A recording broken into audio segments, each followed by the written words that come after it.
if you need it. Yeah. You're sweet. No, thank you. No good.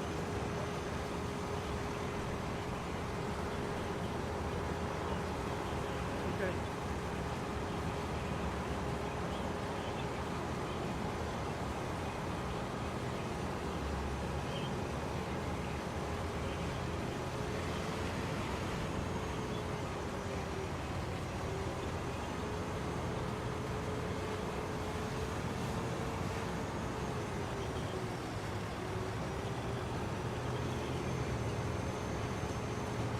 Good weather.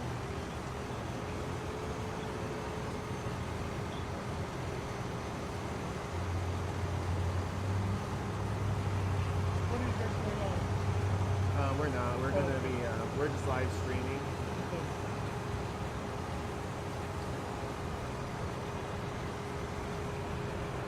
I'm here, guys. This is Susan. I'm looking for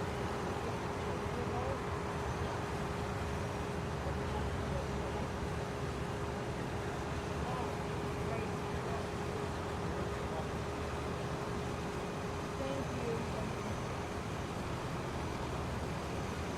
I need a hand.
waiting a little while. You're gonna do the honors. I Wonderful. will. Thank you. I will. Only thing is, I just got promoted, so this is long. Okay. Okay. So don't get that. Just so you know, also we're live streaming this picture. So Okay. this is a hot picture on No our Facebook problem. page. No problem. I can hold a mic if you need me to. I can hold Name a mic. stays the same. Titles just Fire Shift Commander. Fire Chief Commander. Fire Shift Commander. Fire Shift Yeah. Commander, right. Fire shift commander. Fire shift commander. Okay. We didn't know if PIO was coming out or something. Yeah, I was coordinating with him, and he said traffic's do too it. bad. No, so you're better. No, yeah, you're- he played me good. He got me. No, you're here though. It makes Yeah, a difference. I'm here. I got the rundown. Thank you. Not being friendly. Just my hands are full. Okay. Everybody ready? Let me get out of your. Can you put this in your pocket? In a pocket. Got it. Is everybody ready?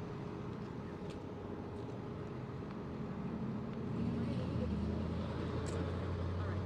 We'll start with the hardest question. Your first name, your last name, and your title, please. First name is Steven. Last name is Rustin. I'm Fire Shift Commander, San Antonio Fire Department. Rustin, Ruston. Correct. Tell us what happened out here, please. So we got an early morning alarm for a structure fire. We're at 514 Schley. Got a fire station just down the street. They actually had the doorbell ring. They didn't know what it was. They kind of smelled it, and then the tone went off. So they were here very quickly. When they arrived, they had heavy fire conditions on the back side of the house. Within, I'd say, with the first 5 minutes, 10 minutes maybe, they had some, I think it was about 10 minutes, the arrival of some relatives asking about a potential victim on the inside. So our crews pushed in. They were on an interior offensive operation. They were able to knock down the fire, get to where the resident normally sleeps at night, and unfortunately found the victim deceased in that back room location. So arson's on scene, investigating. We don't have a cause. The damage to the house is significant. So there's going to be heavy damage there. Don't have a monetary number on that yet, but it is very significant damage. Where did the fire look like it started in that home? Well, being that the significant, if you look at the front of the house, it's just smoke, and on the back side you have the burnout and the char. So the area of involvement is definitely to the back of the house. We don't know exactly where it started, whether it was an interior ignition or exterior. That's where our fire investigators and arson investigators are really digging into the rubble to see if they can narrow it down. So they did not get a phone call, they got a ring to the fire Got a station? combination of things, and that's common when we have, especially these early morning structure fires. We'll get a passerby, they'll call dispatch, we'll get multiple calls. People walking by, especially if they see smoke and they're over by a station, they'll come ring the doorbell. But in this case, I think they rang the doorbell and ran off. So by the time our firefighters came to the door, nobody was there. So you don't know if that's a prank or if there's something to it. But when you couple that with smelling smoke, then the senses start all coming together. And then right after that, the tone actually went off to dispatch the engine from the fire station around the corner. This is the third fatal fire in the area in 3 days? I believe that's correct. I know we had one yesterday on Montezuma, and we have this one here this morning.